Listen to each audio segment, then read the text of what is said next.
오늘 여러분들과 함께 살피는 웨스트민스터 신앙고백서 6번째 장인데요. 타락과 죄 그리고 형벌에 관한 이야기입니다. 사실 우리가 너무나도 익히 잘 알고 있는 바이기도 해요. 왜냐하면 성경에 창세기에 기록되어 있고 그것도 초반부에 기록되어 있다 보니까 성경을 읽기로 작정할 때마다 보게 되죠. 그래서 이 내용을 모르진 않습니다. 그리고 또 이렇게 옛날 이야기처럼 하나님의 말씀을, 성경 말씀을 이렇게 들려주시던 할머니 혹은 선생님들 등등 그분들의 이야기에 단골 레파토리가 또 이 부분 아니겠습니까? 그러다 보니까 우리가 늘 익히 잘 알고 있는 그런 말씀이기도 합니다. 그럼에도 불구하고 오늘 여러분들과 웨스트민스터 신앙 고백서의 그 내용에 따라서 그들이 정해놓은 신앙의 고백의 내용들을 따라서 우리가 살펴보면서 정리를 해보는 그러한 시간을 갖도록 하겠습니다. 6개 항목으로 되어 있고요. 그 가운데 저희가 첫 번째, 두 번째, 세 번째 항목을 오늘 살필 것입니다. 나머지는 다음 주에 다시 살펴보도록 하겠습니다. 타락과 죄 그리고 형벌에 대한 우리의 믿음의 선배들의 신앙의 고백은 어떤 내용이었는가? 첫 번째, 우리의 시조들은, 여기에서 시조는 아담과 하와를 이야기합니다.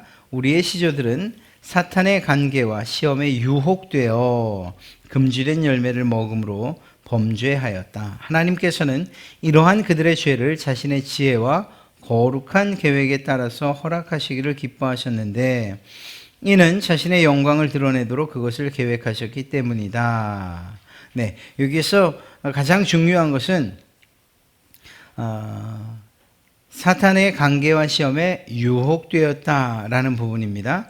그러면서도 하나님께서 이 일을 이렇게 선악과를 먹고 범죄하게 되는 이 일을 허락하셨다라는 사실이에요. 그리고 그 허락하심의 목적은 결국 하나님의 영광을 드러내도록 하기 위함이었다라는 사실을 이야기하고 있는 것이죠. 이 하와와 이 뱀 사이의 대화를 살피면 하나님께서 처음 아담에게 주셨던 말씀과 사뭇 다른 내용들 그리고 그러한 대답을 하는 것을 보게 됩니다. 사탄이 이렇게 묻지요. 하나님이 참으로 너희에게 동산 모든 나무의 열매를 먹지 말라 하시더냐? 사실 이 질문에 대한 대답은 그렇다라고 한마디였으면 충분합니다. 그런데 이 질문에 대해서 하와가 대답하기를 하나님의 말씀에 너희는 먹지도 말고 만지지도 말라 너희가 죽을까 하노라 라고 하는 말로서 하나님께서 하지 아니하셨던 말씀, 하나님께서 하셨던 말씀들을 바꾸어 자기의 뜻대로 자기의 생각대로 대답을 하게 되지요.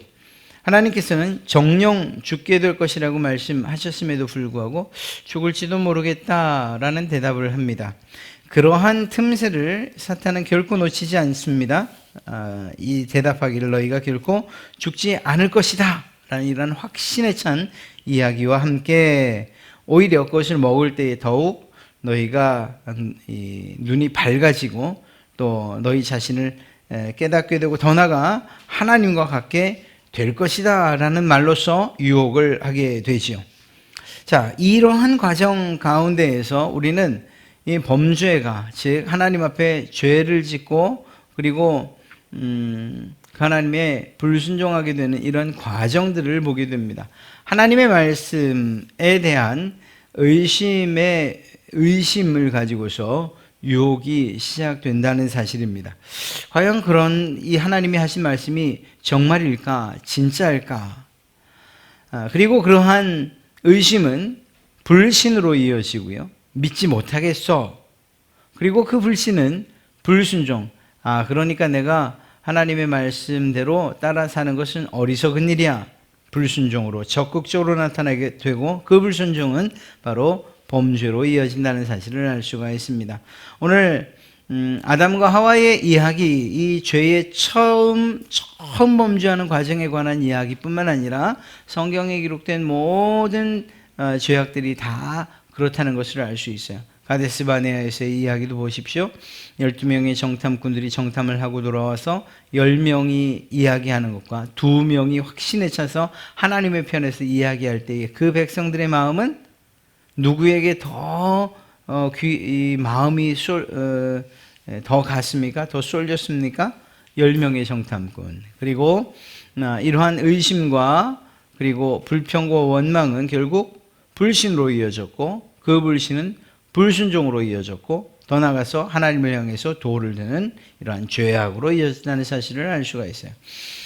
그러면 오늘날은 좀 바뀌었는가? 이러한 죄로 가는 범죄에 대한 패턴이 바뀌었는가? 그렇지 않습니다. 결코 그렇지 않습니다. 오늘날도 동일합니다. 하나님은 언제나 우리에게 말씀하셔요. 여러분이 하나님의 말씀을 읽든지 듣든지 아니면 보든지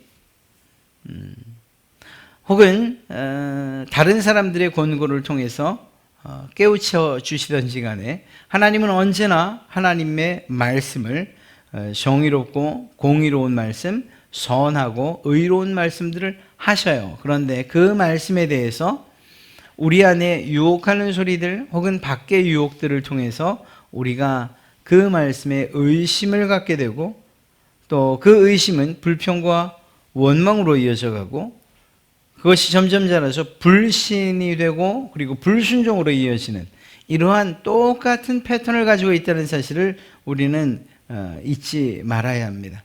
하나님의 말씀에 의심을 하는 것, 그것은 범죄로 나가는, 이 죄악으로 나가는 그런 지름길이라는 사실을 꼭 기억하십시오. 하나님의 말씀은 우리가 믿음으로 받아들이는 것이고, 그 믿음은 결코 흔들림 없는 그러한 믿음이어야 할 것입니다. 하와가 정말 대답 하나면 충분했어요. 하나님께서 먹지 말라고 하셨어 라는 이 한마디면 충분했을 것입니다. 그러나 이조차도 그 안에 이미 이 사탄의 질문에 대해서, 뱀의 질문에 대한 질문으로 말미암아 의심이 시작되었고, 그것이 결국 이러한 죄악으로 이어졌다는 사실을 알 수 있습니다. 여기서 중요한 것은 뱀이 이 열매를 먹도록 강요했는가 하는 거예요. 그거 한번 먹어봐.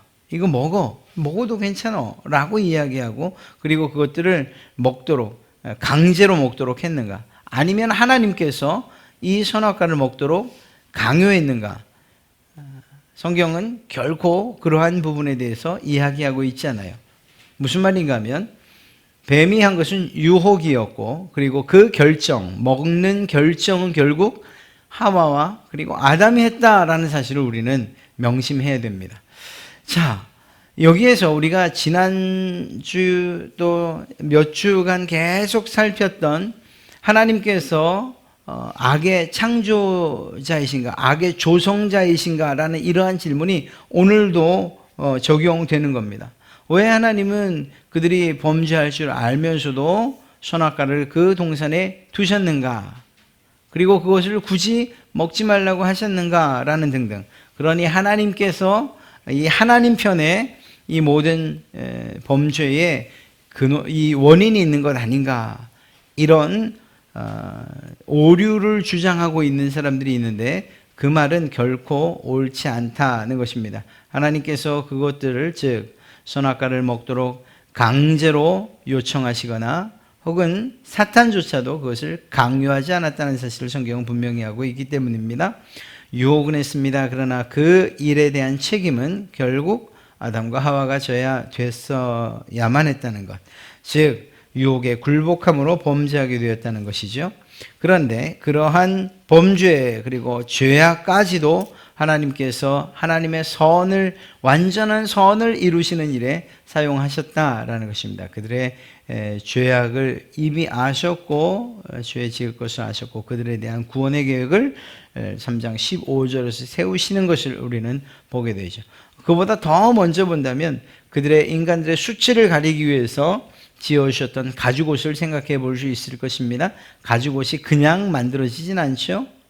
누군가가 무슨 짐승인가 죽었다는 것을 이야기하고, 그 죽음으로, 희생으로 수치가 가려졌다는 것을 알 수가 있어요. 그리고 그것은 놀랍게도 예수 그리스도를 통해서 우리의 죄와 수치가 가려졌다는 것을 이미 나타내는 그러한 예표가 된다는 것 역시 알 수가 있죠.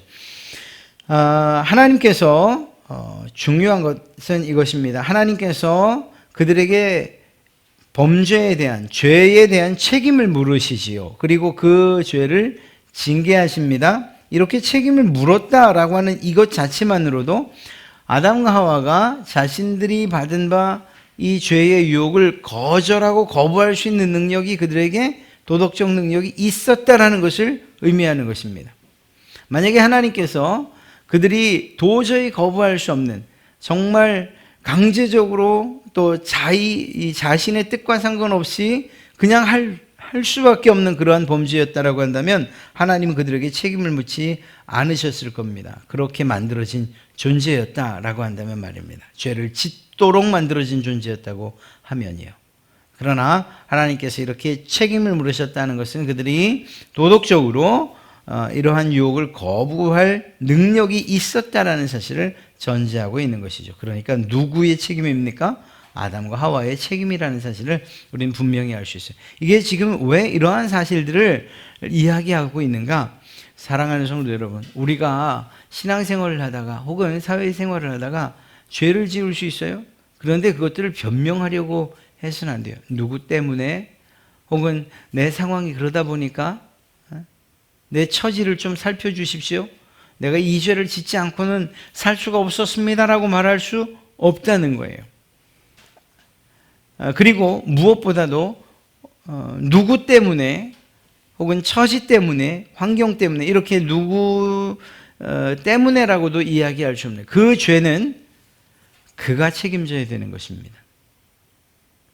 하나님께서 그 책임을 다른 누구에게서 찾지 아니하시고 바로 범죄한 그에게서 찾으신다는 사실을 우리는 기억해야 돼요. 물론 우리는 하나님께서 예수 그리스도의 구원의 완전한 구원, 그리고 그 구원의 은혜를 우리에게 베풀어 주셨기 때문에 그 죄로부터도 이미 구원받아 정말 영원한 천국을 가게 된다는 것, 또 보장받았다는 사실을 압니다. 그럼에도 불구하고 그 죄로 인한 징계나 혹은 대가는 반드시 치러야 된다는 사실을 우리가 꼭 기억해야 돼요. 그러니 아담과 하와처럼 이것은 내 죄가 아닙니다. 하와가 이 범죄한 연고이고 하와 때문에 내가 먹게 됐습니다. 뱀 때문에 내가 먹게 됐습니다. 라고 말할 수 있는 것이 아니며 또 하나님께서 그것들을 인정하지도 않으신다는 사실을 기억해야 돼요. 우리의 이 세상, 지금 살아가는 이 때에도 마찬가지입니다. 우리가 늘 조심하면서 정말 하나님께서 기뻐하시는 그 뜻을 따라서 정말 부단히 애를 쓰면서 살아가야 되는 것, 우리 힘만으로 되지 않는다는 사실을 인정하고 하나님께 도움을 구하고 성령 하나님의 도우심을 따라서 의롭고 성결한 삶을 살아가려고 애를 써야 되는 이유가 무엇인가? 결국 우리가 어떠한 죄이든지 간에 범죄하게 되면 그것은 내가 지은 것이기 때문이라는 사실입니다. 이것을 누구에게 핑계댈 수 없어요. 많은 사람들이 이건 내 잘못이 아닙니다. 사회적인 구조의 문제입니다. 구조적인 문제고 또 내 처지가 그랬고 당신이 내 상황이었어도 똑같이 범죄했을 것입니다. 이렇게 말하는 것, 그것은 결코 하나님 앞에서는 아무런 설득력이 없다는 사실을 우리는 알아야 돼요. 그러니 언제나 하나님께서 기뻐하시고 명령하신 바대로 살아갈 수 있도록 우리가 기도하며 살아가야 되는 거죠. 또 한 가지는 하와에게 접근했던 그 방식 그대로 오늘날 역시 우리를 유혹하고 있다는 사실을 꼭 기억하십시오. 특별히 하나님의 말씀에 대해서 더 그렇다는 것입니다. 하나님의 말씀을 듣고 읽고 보시지 않습니까? 그러다가 문득문득 정말 하나님이 이렇게 말씀하셨는가? 라고 묻는, 마치 하와에게 속삭였던 사단의 그러한 뱀의 목소리와 같은 이러한 이야기들을 내 스스로 혹은 다른 사람들을 통해서 우리가 듣게 될 때가 종종 있을 거예요. 정말 그런 하나님이라고? 정말 그렇게 말씀하셨다고? 넌 그것이 사실이라고 믿느냐라고 말할 때 이때에 우리 안에 하나님에 대한 확실한 믿음이 없으면, 그리고 하나님의 말씀에 대한 기초가 서 있지 않으면 우리조차도 흔들리게 되는 거예요. 정말 그런가? 그 사람 말이 맞는 것 같기도 한데, 상식적으로 생각해도, 과학적으로 생각해도, 합리적으로, 경험적으로 생각해도 그 사람 말이 맞는 것 같은데, 이거 내가 정말 제대로 믿고 있는 건 맞는가? 라는 이런 생각을 우리가 갖게 된다면, 그땐 지금 오늘 창세기 3장을 우리는 기억하고 떠올려야 돼요. 언제나 사탄은 하나님께서 정말 그렇게 말씀하셨는가? 라는 이러한 단순한 질문으로 우리에게 유혹을 시작한, 우리에게 그 유혹에 미끼를 던진다는 것입니다. 하나님께서 그렇게 말씀하시는가? 그때 중요한 게 뭐겠어요? 우리가 하나님의 말씀을 잘 아는 것이 중요하겠죠. 알아야 하나님이 그렇게 말씀하셨지 라고 대답하지 않겠습니까? 우리조차도 그 하나님의 말씀에 대해서 잘 알고 있지 못하면, 하나님이 그렇게 말씀하셨습니까? 이러이러하다고 말씀하셨습니까? 라고 누군가 말할 때 그러게 말입니다, 잘 모르겠는데요, 이렇게 대답하지 않겠습니까? 이렇게 21세기인 지금도 하나님의 말씀으로서 성경의 권위에 대한 도전이 계속되고 있다는 사실을 생각해서 하나님의 말씀에 확고히 서는 일들이 중요합니다. 하나님, 그러면 여러분들은 그 하나님에 대한 고백을 얼마만큼 하실 수 있으십니까? 출애굽기서에서 모세에게 나타났던 하나님 당신의 이름을 알려주십니다. 나는 나다라는 그러한 이야기를 하시죠. 하나님은 어떤 분이십니까? 하나님은 하나님이십니다. 그러나 만약에 여러분들이 하나님을 알고 있다면, 그리고 그 하나님에 대한 지식이 풍성하다면, 하나님은 하나님이십니다 라고 하는 이 말을 그렇게 쉽게 받아들이진 않을 거예요. 더 큰 의미로 받아들일 것이라는 거예요. 무슨 말입니까? 하나님은 여러분들이 하나님에 대해서 아는 만큼, 즉 하나님은 은혜가 풍성하시고 사랑이 많으시고, 가는 곳마다, 내가 가는 곳마다, 내가 발길 닿는 곳마다 그곳에도 계신 하나님이십니다라고 고백할 수 있는 것. 하나님은 인애에 풍성하십니다, 그러나 공의로우신 하나님입니다라고 이렇게 여러분들이 말할 수 있는 것은 어떤 이유에서일까요? 하나님에 대한 지식을 여러분이 가지고 있는 만큼 하나님에 대해서 고백할 수 있게 될 것이라는 거죠. 그러니까 하나님에 대한, 그리고 그 공부, 또 하나님의 말씀을 공부하는 일을 우리가 게을리 해서는 안 된다라는 사실이에요. 아는 만큼 보이고 아는 만큼 믿어지는 거예요. 아는 만큼 이야기할 수 있는 것이고요, 아는 만큼 말할 수 있는 것이고요. 자, 그렇습니다. 그러니까 이러한 하나님의 말씀으로서의 성경, 이 권위에 도전해서 하나님이 정말 그렇게 말씀하셨는가? 라고 누군가가 묻는다면, 여러분들의 하나님에 대한 지식이 풍성하여서 그렇다 혹은 아니다 라고 분명하게 말씀하실 수 있는 그러한 여러분 되시길 주님의 이름으로 축복합니다. 두 번째 항목입니다. 이 죄로 말미암아 그들은 원래의 의로움, 하나님께서 주셨던 이 의로움을 잃어버리게 되었고 하나님과의 교제에서 끊어지게 되었다. 그래서 죄로 죽게 되었고 영과 육의 모든 지체들과 기능들이 전적으로 더럽혀지게 되었다. 여러분, 여기에서 원의를 잃어버렸다는 거죠. 죄를 지음으로 말미암아 이런 결과를 갖게 되었다는 거예요. 이것을 단순하게 쉽게 이야기하면 죽게 되었다, 사망 선고를 받았다, 이렇게 이야기할 수 있고요. 그것은 몸에 대한 사망과 더불어서 하나님과의 관계의 단절로서의 영혼의 사망이라고 이야기할 수 있을 것입니다. 그리고 그것을 좀 풀어 이야기하면 오늘 우리 이항처럼 원의, 즉 하나님께서 우리에게 주셨던 그 의로움을 잃어버리게 되었고 하나님과의 관계, 이 교제가 끊어지게 되었다는 거죠. 그러면 이렇게 교제가 끊어지고 원의를 잃어버린 이 상황의 사람들, 그래서 악만 존재하는 그러한 상태에서 나타나는 두 가지 모습은 어떤 것인가? 아담과 하와의 범죄한 아담과 하와에게서 나타나는 현상 두 가지는 무엇인가? 그것은 바로 전적 부패와 전적 무능이라는 것입니다. 여기서 우리가 오해하는 것이 있어요. 전적 부패 혹은 전적 타락, 그러면 타락이 극에 달해서 부패가 아주 그냥 썩을 대로 썩었다라는 이러한 의미로, 그래서 도저히 가망이 없다라는 이러한 의미로만 생각해서는 안 돼요. 오히려 전적 부패 혹은 전적 타락이라는 것은 그 범위를 이야기하는 것이다. 이해하는 것이 더 옳습니다. 무슨 말인가 하면 인간이 악할 대로 악해졌다는 그런 의미라기보다는 이 전적 타락, 전적 부패는 사람이 직면한 이 타락이 우리 육체와 정신과 우리의 의지, 그러니까 전 인격에 영향을 미쳤다는 거예요. 그래서 타락과 부패의 범위라고도 이야기할 수 있는 것입니다. 죄의 영향을 받지 않는 것이 아무것도 없다라는 거예요. 우리가 생각하는 것 다 죄이죠. 그럴 수밖에 없다는 거예요. 여기에서 전적 부패가 만약 극도로 타락하는 것만을 의미한다면 그렇게 살지 않는 사람들 참 많죠. 오히려 선을 행하는 사람들 많고 의를 행하는 사람들 많죠. 정의를 위해서 목숨을 버리는 사람들도 있잖아요. 그런데 그렇기 때문에 이것을 완전한 타락 혹은 극도의 타락으로 보는 것보다는 타락의 범위, 그 죄가 끼치는 영향, 이렇게 보는 것이 더 옳습니다.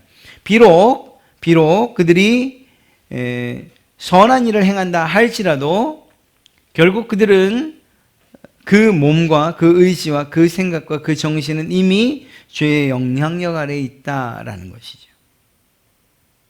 일시적으로는 선할 수 있으나 그러나 그럼에도 불구하고 그가 죄인으로 태어났다는 사실만큼은 틀림이 없다라는 것을 말해요. 그리고 이것은 무엇으로 이어지는가? 전적 무능으로 이어집니다. 여기서 무능하다라는 것은 이런 의미예요. 선을 행할 능력이 아무것도 없다는 그런 의미는 아니에요. 말씀드렸던 것처럼 예수님을 믿지 않는 사람들도 선한 일 많이 하죠. 착한 일 많이 하잖아요. 구제도 많이 하고 봉사도 많이 하잖아요. 그 선한 일 맞습니다. 그러니까 여기서 선을 행할 능력이 없다, 단순하게 그렇게만은 말할 수 없어요. 이 말은 무슨 말입니까? 전적 무능. 이것은 구원의 일을 공로를 행할, 구원에 이를 수 있는 어떤 행위를 할 능력이 없다는 거예요. 우리가 인간적인 면에서 볼 때 의로울 수 있어요. 선할 수 있어요. 그러나 그것으로는 구원에 이를 수 없다는 거예요. 바꿔 말하면 우리가 어떤 선한 일을 하고 어떤 의로운 일을 한다 할지라도 우리가 한 그 일들과 그 공로로는 구원에 이르를 수 없다. 그래서 전적으로 무능하다, 이렇게 이야기하는 것입니다. 이 부패와 무능, 이것은 함께 죄 지은 인간에게서 나타나는 특성일 수밖에 없는 것이죠. 그래서 이 항 마지막 부분에 말하는 것처럼 죄로 죽게 되었고 영과 육의 모든 지체들과 기능들, 전 인격이 전적으로 더럽혀지게 되었다. 이것이 죄로 인한 상태입니다. 사망에서는 그들은 모든 인류의 뿌리이기 때문에 이 죄의 죄책이 전가되게 만들었다. 즉 아담과 하와로 인하여서 죄가, 그리고 죄의 죄책이 전가되어지는, 이어져 죄의 유전에 관한 이야기를 하고 있는 것입니다. 그리고 죄 안에 있는 동일한 죽음과 부패한 본성이 정상적인 출생으로 태어나는 그들의 모든 후손들에게 전달되었다. 그러니까 아담과 하와로 인하여서 이루어진 모든 인류는 이 죄의 영향력 아래에 있다라고 하는 사실을 이야기하고 있는 것입니다. 그러면 이제 이런 생각들이 날 수밖에 없어요. 자, 이 이야기, 이 대표성에 관한 이야기는 이렇습니다. 아담은 한 명의 개인입니다. 그러나 동시에 에덴 동산에서 자기 자신과 그의 모든 후손을 대표하는 인류의 언약적 머리였다라는 사실을 이야기하는 거예요. 이건 성경적인 진술이에요. 아담이 겪은 시험은 그 자신을 위한 것일 뿐만 아니라 인류를 위한 것이기도 했다. 이것 역시 성경적 진술이에요. 아담이 타락할 때 그가 대표하는 모든 사람들도 그래서 타락하게 된 것이다 라고 성경은 이야기하고 있다는 것입니다. 그런데 문제는 뭔가 하면, 아니 내가 언제 아담이 내 대표라고 이야기한 적이 있어요? 여러분이 아담을 내 대표라고, 나의 대표라고, 나를 대표한다고 그렇게 이야기하신 적이 있어요? 저는 없어요. 그래서 난 아담과 아무 상관이 없어 이렇게 말하고 싶어요. 또 그렇게 말하는 사람들도 있어요. 아니 아담의 죄가 아담의 죄로 끝나야지 그게 왜 나한테까지 영향을 미치는 거야? 라고 말이죠. 이렇게 아담을 우리의 대표자로 우리가 선택하지 않은 건 사실이에요. 그러나 일반적으로 우리는 다른 사람이 나의 대표자로 지명되는 것 자체를 우리가 거부하기 때문인 것이죠. 그러한 이유는. 그렇죠? 내가 지명하지도 않고 내가 이렇게 세우지도 않은 그 사람이 내 대표가 된다? 전 마음에 들지 않을 거예요. 예를 들어서 나라를 대표하는 여러분 국민을 대표하는 국회의원들을 뽑을 때에 난 내가 원하지 않는 사람들이 국회의원이 됐어요. 그러면 마음이 상할 수 있어요. 나는 저 사람이 내 대표가 되는 걸 원치 않아. 이렇게 말할 수 있잖아요. 그것처럼 그거는 성경에서 말하는 것이 아담을 내가 내 대표라고 생각한 적이 없는데 라고 이야기할 수 있지 않겠느냐 하는 것입니다. 그러나 하나님이 우리를 완전하게 대표할 사람으로 하나님이 아담을 선택했다는 사실만큼은 분명하다는 거예요. 우리는 그렇게 생각할지 모르지만 하나님은 아담을 사람을 완전하게 대표할 첫 번째 사람으로 아담을 선택했다라는 이 사실, 이것만큼은 분명하다는 것입니다. 그리고 그 하나님께서 정하신 이 뜻에 따라서 성경은 이야기하고 있는 거예요. 그래서 모든 후손을 대표하는 인류의 언약적 머리가 바로 아담이다. 아담과 언약을 맺은 것, 그것은 온 인류와 언약을 맺은 것으로 여겨주시는 거죠. 아담이 겪은 시험은 온 인류가 이 시험 당하는 것 혹은 인류를 위한 것이라는 것입니다.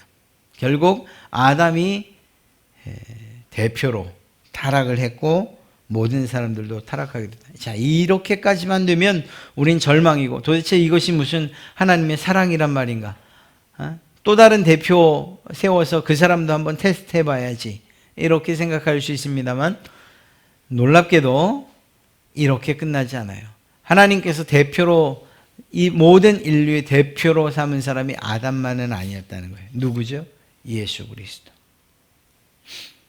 이런 확신은 반대의 상황, 즉 하나님께서 우리를 완전하게 대표할 사람으로 예수님을 선택하셨다는 사실에 대해서도 역시 흔들림 없는 믿음을 갖게 해요. 아담이 우리의 대표입니다 라고 말한 이러한 대표성을 인정할 때에 성경은 너희의 죄를 짊어지고 너희를 구원하기 위해서 이 땅에 오신 인류의 대표가 있으니 이러한 대표성의 원리로 예수 그리스도를 세우셨다. 성경은 그렇게 분명하게 이야기하고 있습니다. 그러니까 아담이 우리의 대표자가 되어서 죄를 짓고 이러한 절망 가운데 우리를 몰아넣었구나라고 슬퍼하고 탄식할 것만이 아니고 오히려 그런 반면에 완전한 아담, 새로운 아담이신 예수 그리스도께서 우리의 죄를 완전하게 해결해 주셨다는 사실, 그리고 우리의 대표자가 되어 주셨다는 사실 역시 우리는 믿을 수 있다는 사실, 그리고 그분이 우리의 대표가 되어 주신다는 사실이 우리에게 얼마나 큰 기쁨과 소망과 희망이 되느냐는 거예요. 그러니까 아담이 대표가 되었다, 내가 원치도 않은데 그렇게 낙심하지 마시고 그로 말미암아서 정말 도저히 소망 없던 우리에게 예수 그리스도가 우리를 위하여 대표자가 되어 주셨고 나를 대신해서 십자가에 죽으셨고 나에게 완전한 구원을 허락해 주셨다. 이것이 큰 하나님의 뜻과 계획 가운데 이루어진 일이다. 그러니 하나님께서 하시는 일을 우리가 감히 상상이나 할 수 있겠어요? 그분의 그 은혜, 또 그분의 그 사랑, 우리에게 베푸신 그 놀라우신 그 구속의 계획. 상상할 수 없는 일들이죠. 그렇습니다. 오늘 이 말씀을 생각하시면서 어떤 가운데도 흔들리지 마십시오. 비록 죄 가운데에 우리가 실수하고 또 죄 짓는 그러한 상황들이 혹여 생긴다 하더라도 그것들이 여러분들을 결코 낙심케 하거나 혹은 여러분들이 하나님께로부터 완전히 끊어지도록 그렇게 내버려 둬서는 안 됩니다.